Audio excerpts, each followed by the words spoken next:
Ready? All right, today I want to talk to you about heat pumps. It is 14 degrees right now. Last night it was down to 8 degrees. It was sleeting, it was frozen rain, it was miserable conditions. But right now, even with it snowing, it is not cold. And cold is defined as minus 460 degrees Fahrenheit, 0 degrees Kelvin, 0 degrees Rankine, and minus 73 degrees Celsius. So it is less heated. There's a lack of heat. There's a lack of BTUs. The enthalpy level is low, but it's not cold. And the reason I want you to understand that is because there is still heat out here. And this heat pump is designed to pull heat from outside and bring that heat inside. Even in conditions like this guy is still working very efficiently. So I want to point out to you below right here, we can see all of this ice built up all around and all of these icicles coming down. This is all from the defrost cycle. What's happening is when it goes, it will freeze up. We cannot stop it from freezing up.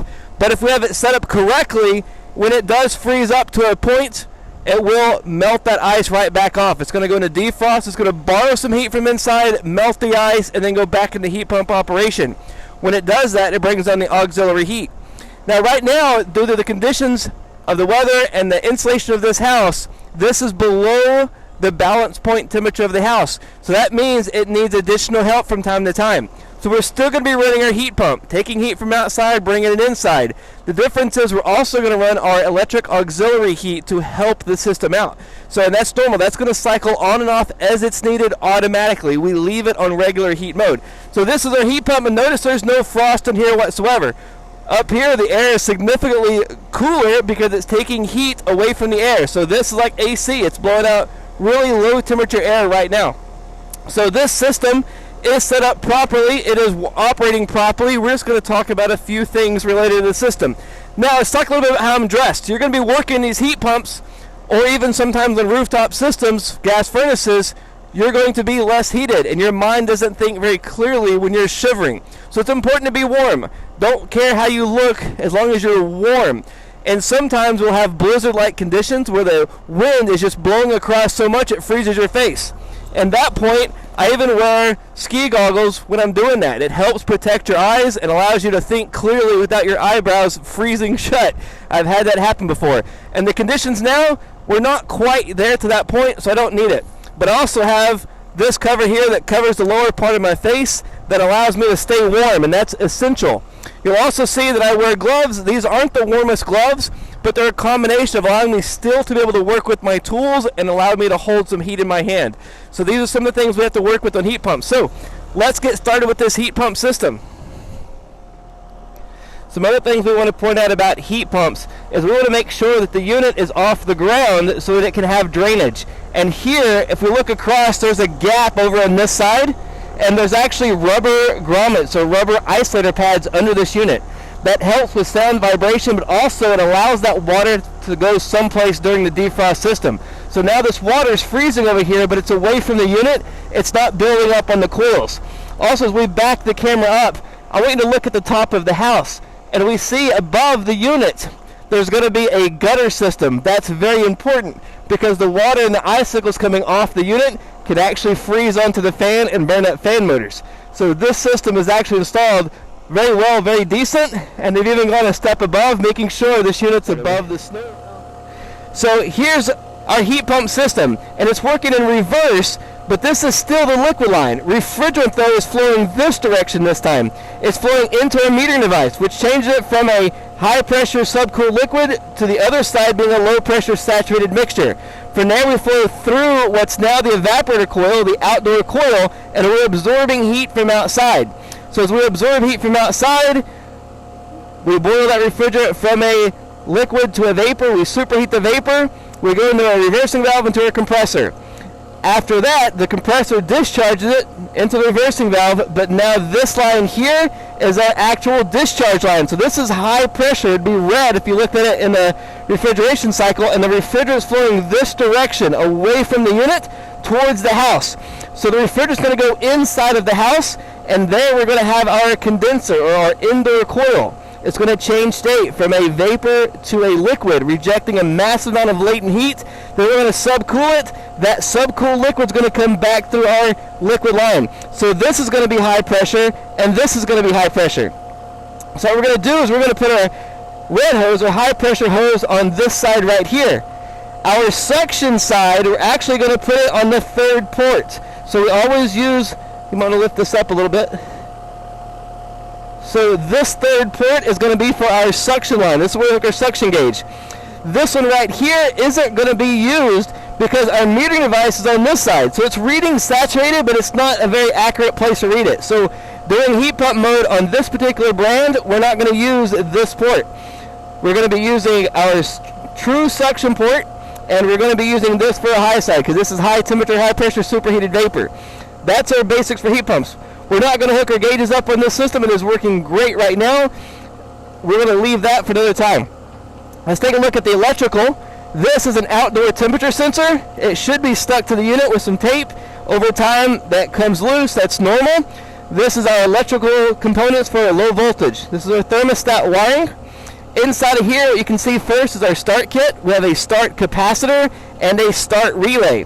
Now this isn't mounted metal to metal because this is plastic. So how it has the cable ties here is okay. It's mounted secure. It's not ideal, but sometimes you don't have a lot of room to work with. As we move the camera to the side,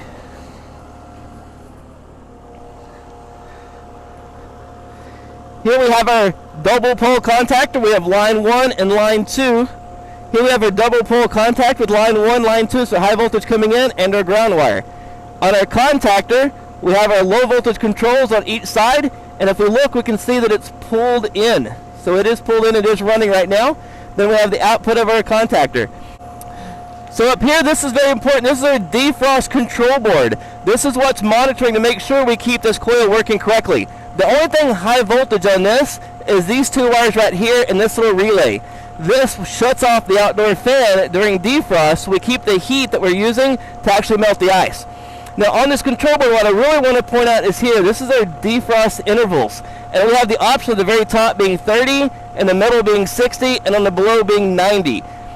If we put this on 90-second defrost, that's only going to be used for a very dry climate. For example, like Las Vegas, Arizona, the desert conditions. Here, where we particularly are, 60 minutes is appropriate, but if we're in a more humid climate, such as San Antonio, the Great Lakes, etc., we want to put it on a 30-minute defrost cycle. The importance of that is we want to make sure we give this unit enough time to operate, as well as make sure we defrost it. If we had it set on 90-minute defrost, this unit would build up too much ice, and by the time it actually defrosted, it would be too much for it to actually defrost in its defrost process. So there's another thing on this system. It actually has, as well as a defrost thermostat that's going to be mounted inside of this unit on one of these coil ends. That defrost thermostat has to close as well as enough time before it actually initiates defrost. So what we're going to do next is we're going to see the system go into defrost. Since this unit's working properly, I'm going to cover it back up. But if I was doing maintenance, I'd also want to check my main capacitor over here. I would shut the unit off, check it. That's what number 1 fail source. I would check the start capacitor, and we could also check the refrigerant. Right, so every system is going to have a different charging table or what they want for use for charging. In heat pump mode, this unit gives us a graph right here on the unit. This is our model number for our system, so this is what we're going to use. And as for the indoor dry bulb, our indoor dry bulb is going to be 70 degrees. So across this line is what we're looking at. And now we're going to see over here, it says the outdoor temperature, degrees Fahrenheit, dry bulb / wet bulb. So we know that outside, our outdoor temperature is in the teens, so we're looking at 10/9. So now if we follow this graph all the way down, and we follow this graph all the way over, it's actually giving us an idea of what our pressure should be. It says the high side pressure, we're looking at approximately 273 psi, and the suction pressure should be approximately 52 psi for this 410A refrigerant. It's nice and simple for how we're going to charge it for this system in winter. Every manufacturer is different. You go with the manufacturer's instructions. For the summer side, for cooling, it gives us a separate set of instructions for this. That's what we want to follow. I believe it's more accurate to charge this heat pump system in the summertime, but these are our steps that we're going to use. So what we're going to do is let this system run, and as this system runs, it's going to start building up more and more frost. Here we can see that we're starting to build up a little bit of frost between these lines. We actively have snow and moisture being pulled into this outdoor coil, and it will start to freeze up. So as this unit runs, we're going to let it naturally freeze up, and we're going to see it go into defrost mode. So this is our indoor system, and this heat pump's working so effectively that it actually cycled off right now. So it is doing plenty to keep warm. If we open up these closets, a lot of times you'll see this right here, but we have a water heater in the same closet as the air handler. And that is normal, but what we do want to do is take a look at the water heater. Homeowners don't typically open the closet and think, let me inspect the unit. So when we're doing maintenance or any sort of work on the unit, it is appropriate for us to take a look at the water heater. Make sure we don't have any corrosion on any of the connections. Make sure it's not leaking. We want to check below and make sure there's not any water in the overflow pan. These are things that we naturally do. Especially if your air conditioning company also has a plumbing branch, you want to make sure you give them a heads up so they can get these problems taken care of before there's an issue. And many times, if your company also does water heating as well or do plumbing, you can get a spiff or a bonus when they change out that water heater. But more importantly, for my sake, what I'm concerned about is making sure that my homeowner doesn't have their wood floors ruined when the water heater busts. So these are things we just naturally want to look at. So here's our job. Our main job is going to be here with this unit. So we're looking at the air handler, and above that we have, this is a flex connector, and then we have a transition to our ductwork. So this unit has been replaced before. It's been sealed with tape. These aren't sealed. It's a minor loss because this is still in the household closet. So if we're going to take this panel off in a minute, but before we do, we're going to look down at the bottom side. Here what we have is our liquid line and our vapor line. In the summertime, this is a suction vapor line. In the wintertime, it's a hot gas, high temperature, high pressure, superheated vapor line. So it's either a low temperature, low pressure, superheated vapor in the summer, or a high temperature, high pressure, superheated vapor in the winter. So either way, it's vapor, and this is either way liquid. In the summertime, our liquid is flowing this way to our metering device, and in the wintertime, it's flowing this way to our metering device outside. We're going to open these panels up so we can get a better look. Below we have our filter base. This is a larger filter, which is much more efficient than these factory filters. It allows us to get the filter in and out easily. Here we also have our main drain line. We have a T here. This is for clean out and inspection. We come down to the side where we clear our filter base, and we have our drain trap and a T past the trap that stays open. This T must be clogged because it's going to be negative pressure. The blower is actually pulling air through this line. So in the summertime, we want to make sure that water stays here.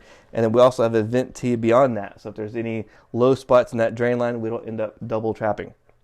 So as we take some of these panels off, let's take a look inside this unit.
So this is our filter. This is a 20 by 25 by 4 pleated filter.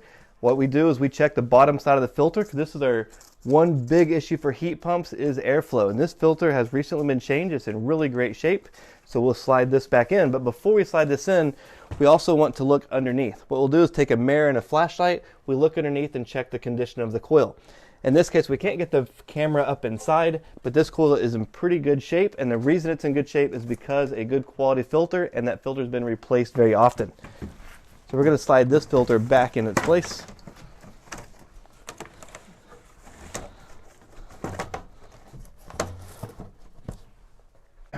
Here's our indoor coil, and we call this the indoor coil because in the summertime, this is an evaporator coil, and in the wintertime, this is a condensing coil. So it has two different names.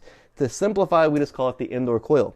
What's happening to this system is in the wintertime, this is our high temperature, high pressure superheated vapor line. It's still a gas line, but it's vapor, so it's red, it's high pressure.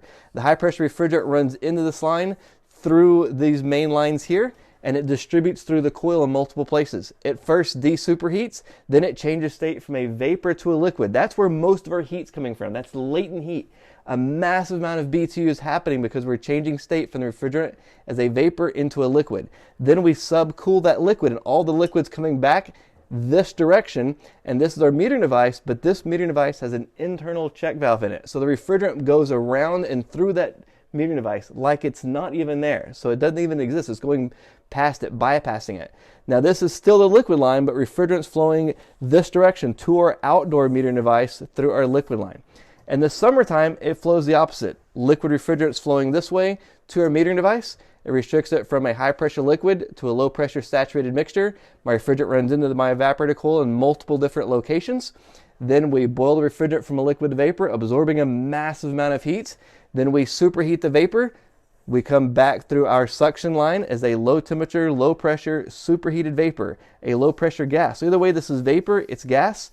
Either way, it's going to be a superheated vapor. In the summertime, it's a low temperature, low pressure superheated vapor flowing this direction. And in the wintertime, it's a high temperature, high pressure superheated vapor flowing this way. Either way, this is still my liquid line. In the summertime, my refrigerant's flowing this way, and I'm using this metering device.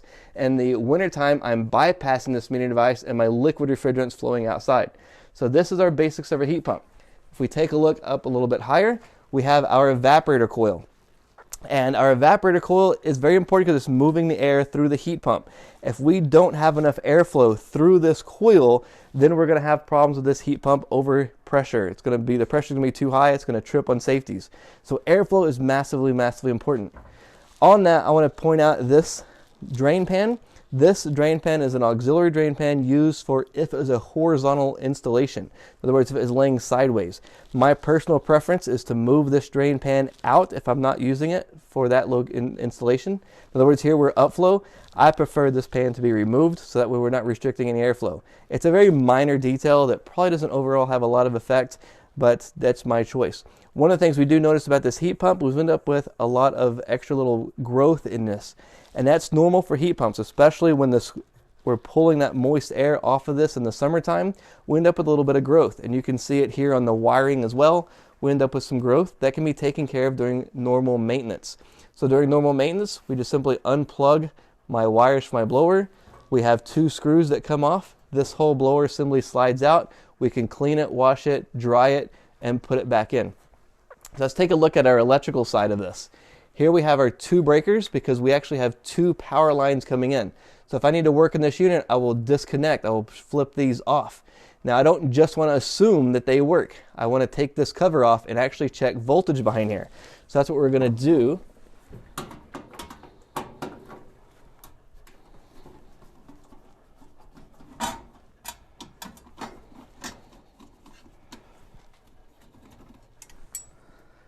Now once this plate's removed, we can see how our two power lines come in. Line 1, line 2, and another line 1, line 2. These are 60 amp breakers, but they're not always breakers. This one is a breaker. Some of these are just simply disconnect, a shut-off device. One of the things we really want to get used to checking is these terminals down here. We would shut the power off, make sure there's no voltage, and we would tighten up these terminals. The number one cause of electrical problems is loose electrical connections. If the connection ain't tight, the connection ain't right. We want to tighten up these lugs across the top, but to do this, we need to find a main power and shut it off. Notoriously, these connections get loose, and then they get loose, they cause heat, and they cause these breakers to actually malfunction because they overheat and melt. So these are one of the things that we want to check. From here, our power is distributed to our different locations. Let's talk a little bit about what controls the heat. We do have a control board in our thermostat, but these are very unique relays, and they actually have time delays on here. So they make this work as a sequencer, but these are DC, go into these little control boards, and they're actually DC relays that controlled AC on the high side. So we actually have 3 switches. This relay has 2 switches, 1 and 2, and this relay has 2 switches, but we're only using one side. So we're switching 1, 2, 3 different components. And if we look up here, we have 3 different heat elements. Heat element number 1, heat element number 2, heat element number 3. And each heat element has its limit switch. So this limit switch trips if it gets too hot. Now, when it's getting too hot, it doesn't mean we're getting too much voltage or too much amperage. What it really means is we don't have enough airflow. So if you're having an issue with these limits tripping, airflow, airflow, airflow, very similar with gas furnace. So airflow, I'm looking at this evaporator coil, the indoor coil. I'm looking at the ductwork. I'm making sure that the fan's running the proper speed. So these will trip. Also, when we check the amperage, we clamp our amp meter around each of these wires, and we can check the amperage of each individual wire. And also, I like to do that when the system is off as well. When the system's off, I should have 0 amps, 0 amps, 0 amps. And I also want to check the other side of that wire. So I would check here, 0 amps, 0 amps, and 0 amps. I've had before customers complain in the summertime that their electric bill is really, really high. What I found was one of these elements shorted to ground, and only one side of the wire was drawing 10 amps. So they were pulling 10 amps non-stop all the time, even in the summer, winter, no matter what. And that was causing the electric bill to be high. So these are things I want to check both sides. I want to check the amps here and the amps here with it off. And then again, while it's running. This is our control board inside. We have our low voltage fuse. This is a 5 amp fuse. Usually you see the maximum is 5 amps. So it's either 3 to 5 amps. But if you're having a problem with nothing coming on, I would start with checking to make sure that fuse is in good shape. Check to make sure high voltage, check your fuse, then you can check your low voltage. So our heat pump has all of our wires from the thermostat here, and also from here we have another set of wires going outside. So we have 2 different sets of wires here. One's going to the thermostat, one's going to the outdoor unit. These units can be set up and customized for your customer's needs. This one has our setup for our auxiliary heating. So it says auxiliary heat range, and we have set up for 0 to 15 and 1,100 CFM. And we have AC or heat pump for a 042, so that's 42,000 BTUs. So we're set up there correctly. This automatically adjusts the airflow for our units. System type, we have it set up for heat pump comfort. We could also move this to efficiency, but comfort typically keeps our outdoor temperature or the temperature of the ducts the correct temperature or higher temperature, so the customer feels more comfortable. Here we have it set up for AC and heat pump, and then also here we have our fan continuous is on low, so if we leave the fan on low speed all the time, it moves at a much lower RPM. It's moving very little electricity, but it keeps the air moving so it's more comfortable. So that's the basics. Now these electric heat elements are only going to be used during defrost. So when the outdoor unit goes into defrost, it's going to go to AC mode. We're going to have cool air coming off of here. This reheats the air just for a short period of time to defrost the ice outside. This is also used in stages as we need. So as we're below balance point and the heat pump can't keep up, these will come on as needed to assist just for a short period of time to help it out. Now if the heat pump has a problem outside, our fan motor fails, our capacitor fails, our compressor fails, we can turn the thermostat to emergency heat. It shuts off the heat pump altogether and we run just these elements. But these are pulling a good amount of electricity, and we only want to use these the least amount as possible. Even on days like today's, there's no need to be running these auxiliary heat strips all the time. So we want to make sure we only run these when they're necessary. During defrost, as a W2 to assist our heat pump, and then again only for emergency. So earlier we were talking about checking the water heater, and these are some things I want to point out. See how we have all of this calcium built up right here and this calcium built up here? These are really nice hoses, but something's going on here where these have been leaking and they're starting to have corrosion. We want to make sure that we inform the customer of that now so they don't end up having a bust, especially in the wintertime. This one also has some corrosion over here as well. Now this one does have some insulation on it, which is nice. It's not typically required since it's inside, depending on your local code. So let's talk about some other things in this closet. If we look over here, this is a time clock. Some of the water heaters, they had time clocks on them so that in the middle of the day you're not heating water when you don't need to. So that's what those are for. There's controversy on how much those really help or not. I'll leave that to your discretion. The other thing I want to point out is this right here, where our wires come into our water heater. They're just bare wires. There's no kind of connection. So there's nothing preventing these wires from rubbing against the metal right here.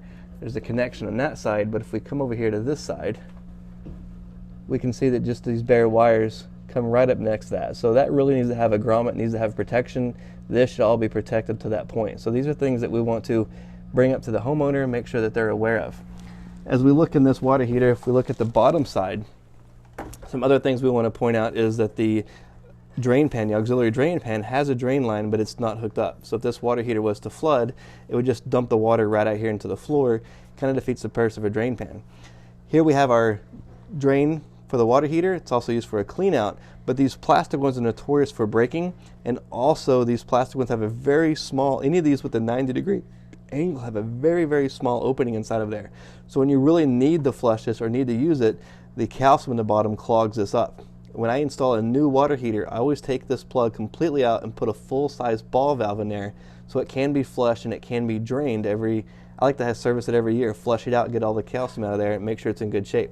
So these are some things that we see that we want to point out. You don't necessarily need to go to all that detail to the homeowner.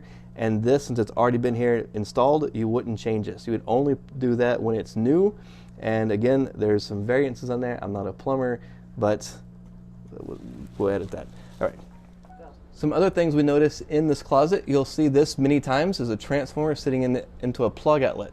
The reason for that is this is our doorbell. So a customer doesn't have their doorbell working right. This is where the transformer is. It's just simply 2 wires here. But I've had a lot of helpers ask me, well, what is this for? What is that for? And it's just all it is. During maintenance, I like to go ahead and clean everything in the closet. Customers don't open these very often, so I like to clean that up. I like to clean around here, wipe the panels down, make sure it's looking really, really nice.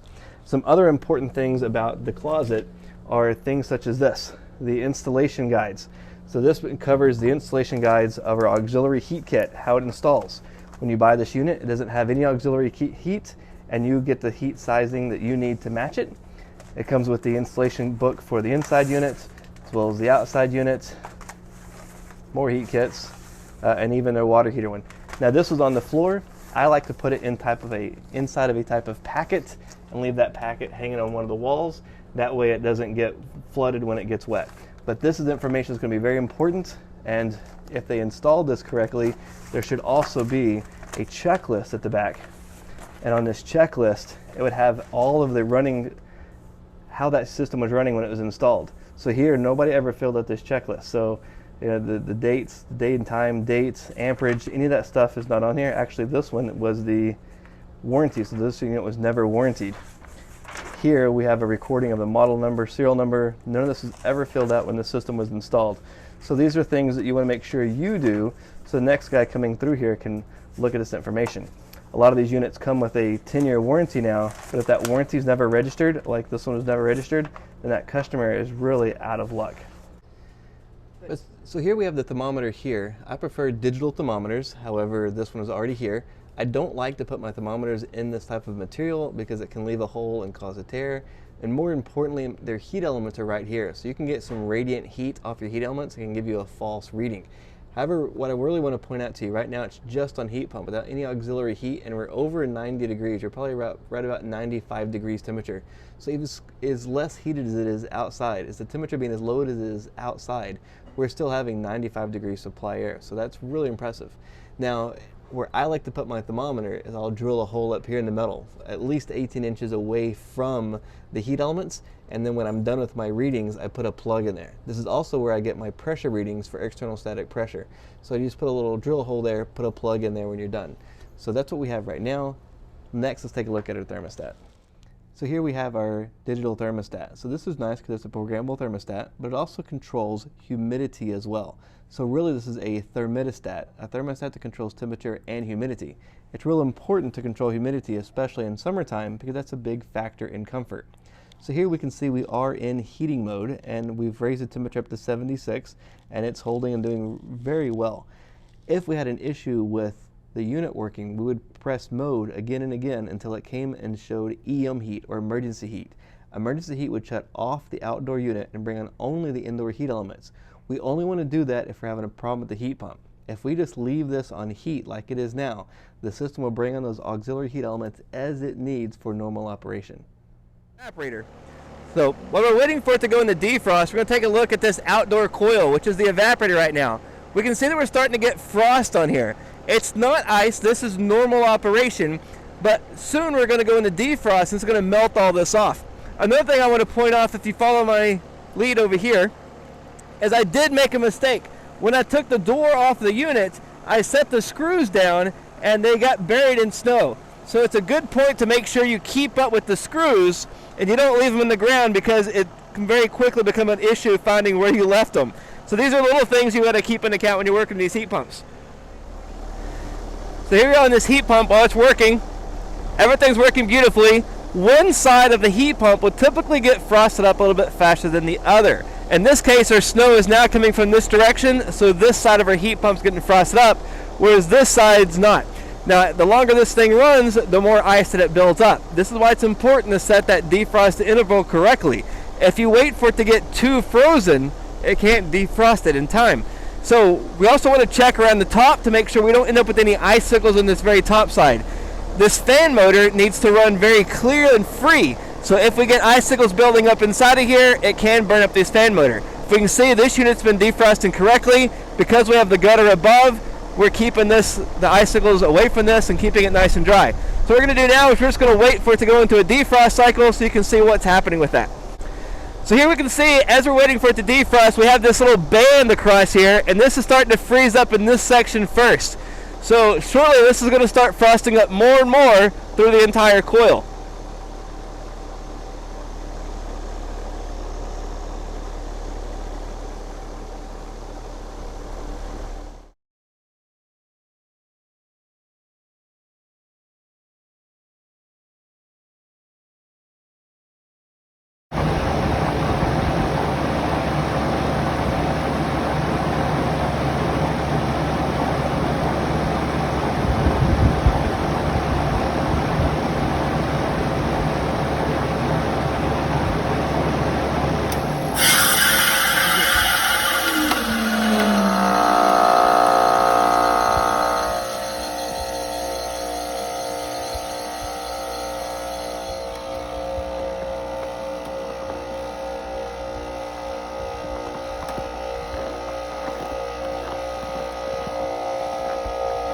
So our heat pump's finally going into defrost. What's happening is it sensed ice over time and temperature. This one's set for every hour, so it sensed the ice over an hour's worth of time. When it sensed ice, it shut off the outdoor fan. It reversed in the AC mode, and it also brought on the indoor electric heat elements. So the control board out here connected R to W2 that brought on the indoor heat elements. We're borrowing some heat from inside. So we're absorbing heat inside and we're rejecting heat on this coil right here. Now the idea is that we want this heat to stay near the coil so it melts the ice. So that's why I have the outdoor fan motor off. Because this motor's off, we're gonna keep the heat concentrated on this area. And you're gonna start seeing lines through here, and that's where it's melting first. That's where our refrigerant pipe is. So as we're condensing, rejecting heat in this part, we're melting this ice. Once we're done melting the ice or melting the frost off of here, you're going to hear another loud whoosh. It's going to reverse back to heating mode. It's going to energize this fan motor again, high voltage, and you're going to see some steam or some smoke come out of the top of this.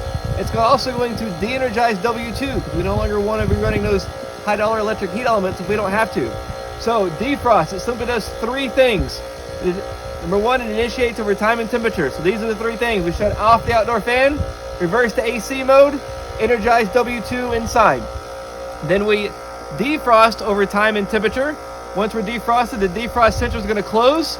Then we're going to re-energize, put it back into heating mode. We're going to bring on the indoor fan, shut off W2. You can see it doesn't take long. We're already defrosted. So shortly it'll end defrost, and watch what's happening up here when the system comes back on.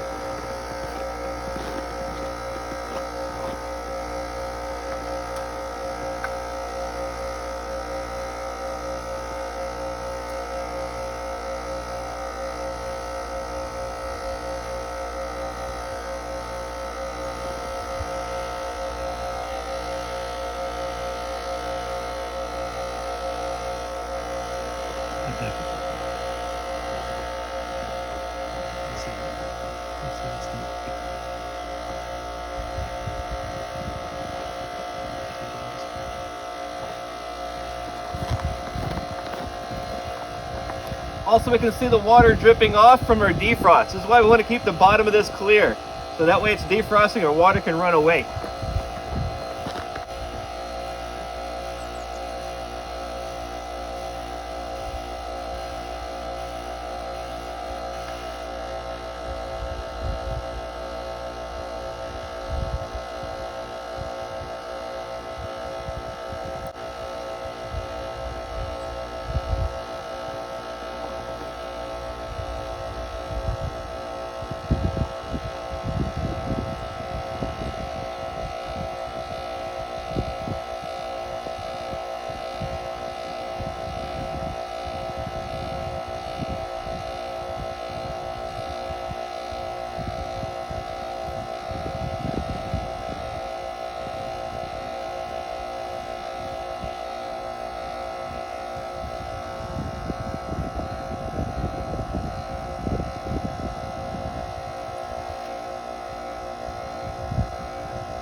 So it's difficult to see the steam and the conditions here. Most of it was just drafting right across the side. I don't think it showed up very well in the camera, but this is defrost.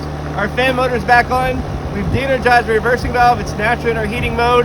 We've de-energized W2. We don't need those auxiliary heat running. So again, this is now our evaporator coil inside their condensing coil. We're absorbing heat from outside, rejecting heat inside. Even though our temperature is extremely low, we have a lot of moisture in the air. We're still at 14 degrees Fahrenheit. Heat pump runs extremely efficient. Inside, nice and cozy, plenty of air coming out of the vents. Customers are happy.